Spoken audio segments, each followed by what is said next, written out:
Okay, I picked example 4, but then I looked up and I see something that it's okay. Now go back with me. This is example 4, okay? A function f of x equals x squared, all right?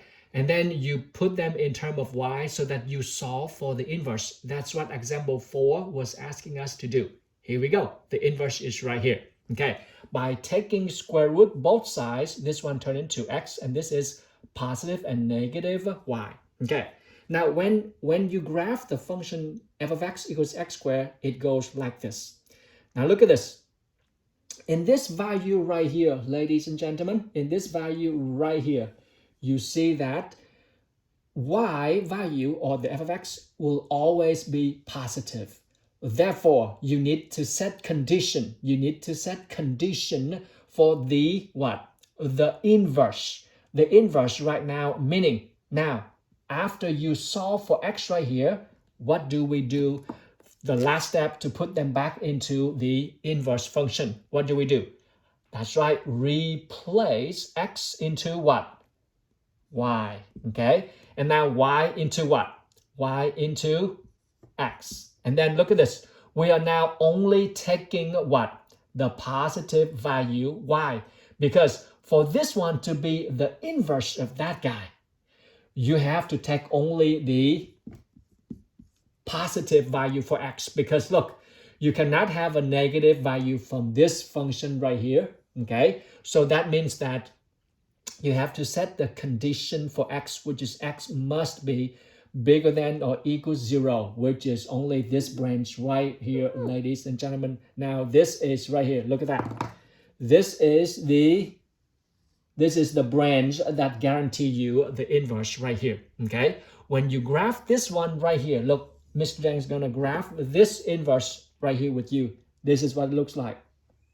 There we go, okay? You see it?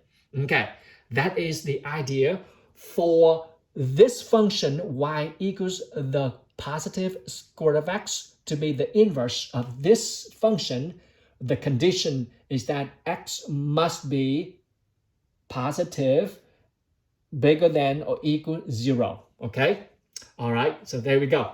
Now I just went through with you right here. You will see that these two graphs, they also what? They also symmetric. They reflect over the line y equals x, okay? And then you say, Mr. Deng, what if I pick this one as negative value, Mr. Deng? Because I can still have the negative value right here, okay? I can still have the negative value. From that guy, I can still got a value over here. That's right. If you pick this one negative value, then this is what the graph looks like, okay? If you pick this one as the negative value, this is what, look, if I am picking right now, look at this. If right now picking, x less than or equal 0, this is what it looks like. Let me take this away for you, okay? If this, there we go. Then over here, what value am I going to take? Of course, I will take the negative value, which is the function now will be y equals negative square root of x, which is now it's going to be, there we go, okay? And they both still symmetric over the y equals x, okay? So you have to set condition in order to guarantee that the function has an inverse or not. What do I mean by that? I just gave you a very key concept. And now, then Mr. Deng, how do we set the condition from the given function to make sure that that function has an inverse function? There we go. Let's go into another key concept right here with me. Would you? Okay, here you go. Another key concept in your textbook, and that is to make sure a function has an inverse. The graph of that function must what? Must pass the horizontal line. For example, if this is the function, if this is the graph of a function looks like this. There we go. Ladies and gentlemen, if this is the graph of a function look like that, ask yourself, does this function have an inverse? Well, check. Oh, does it? Sorry. My bad. This one already is a function, therefore it passed the the vertical line. But I am testing for the inverse. Let's call this is f of x. The question right now is, does this f of x guarantee an inverse function? How do I know the function f of x have an inverse function? I am going to use the what is called horizontal test. Okay, horizontal line test, which is I'm going to draw horizontal line. Okay, if the horizontal lines cut or intercept the graph f of x only at one point at the time, only one point, okay, then it means that the function f of x will have an inverse function. There we go. You got it? I repeat, to guarantee that the function f of x to have an inverse, the graph of f of x must pass the horizontal line at only one point. Okay? Cannot be more than 1 point. That's it, just 1 point. So this right here guarantee you that there is an inverse. Make sense? On the other hand, what about this guy? Look at this. What about that guy? If this is f of x, do I know if f of x have an inverse or not? Well, let's use the horizontal line.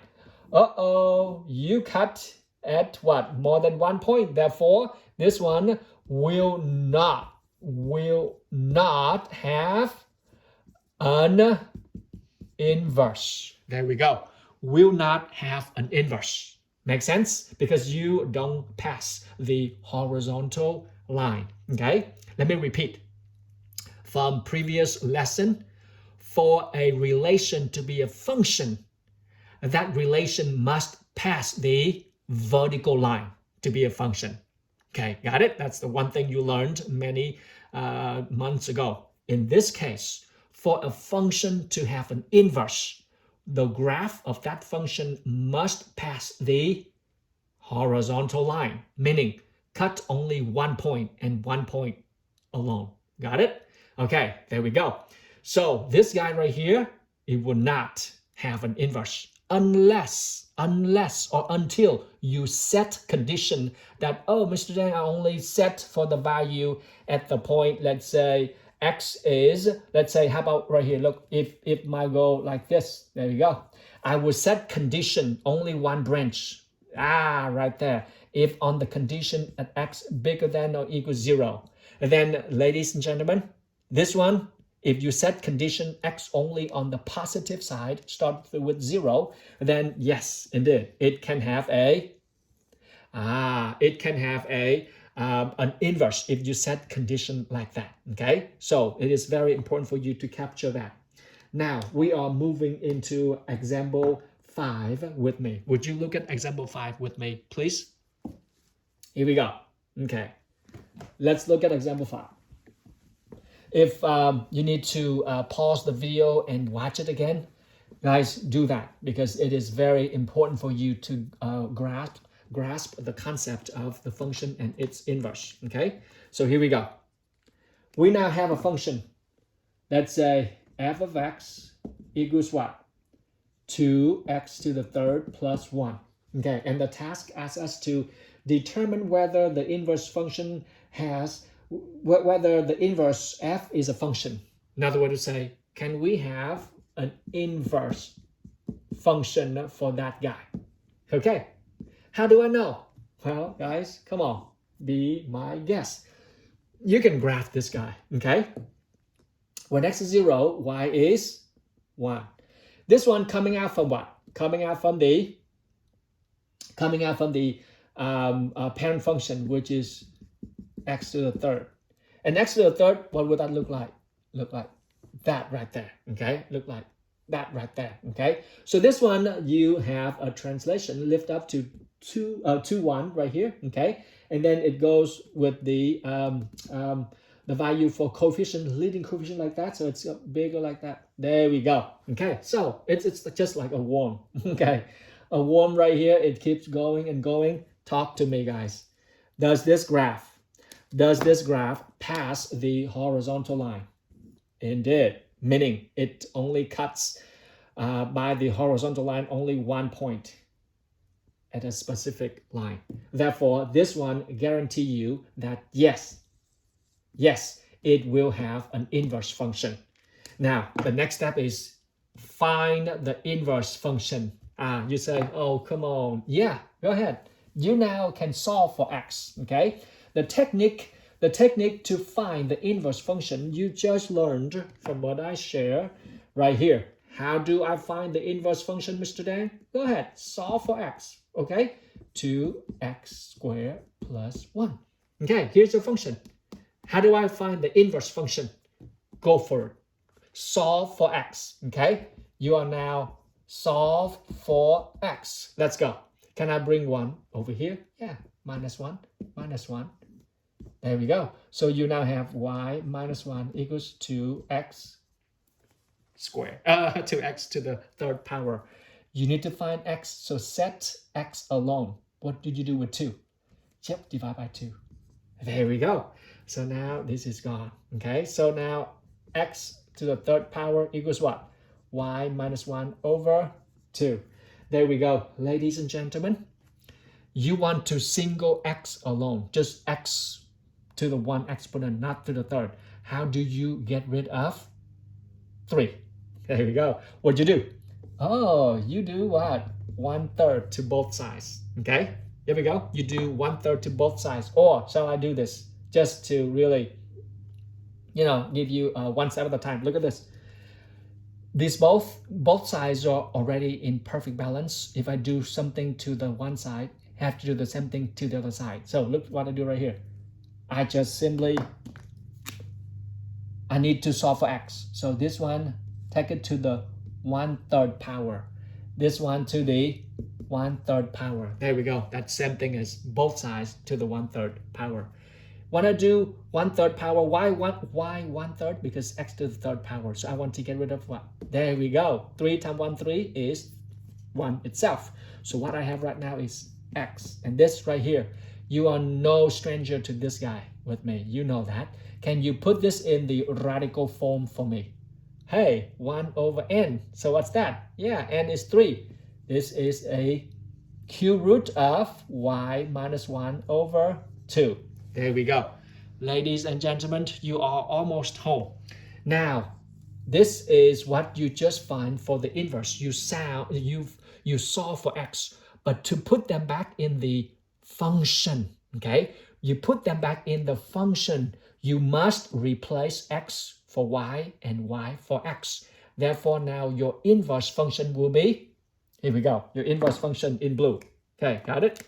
Inverse function, look, x turn into y. There we go, got it? And 1/3 right now, y minus 1. What is y? Yep, that's x. Minus 1 over 2. Ladies and gentlemen, that is your inverse function right there. And you just figure that out. Where to go. Make sense? Excellent. Okay, register that. And we are now getting into the application. Okay, let me pause the video and you will pick up the next one.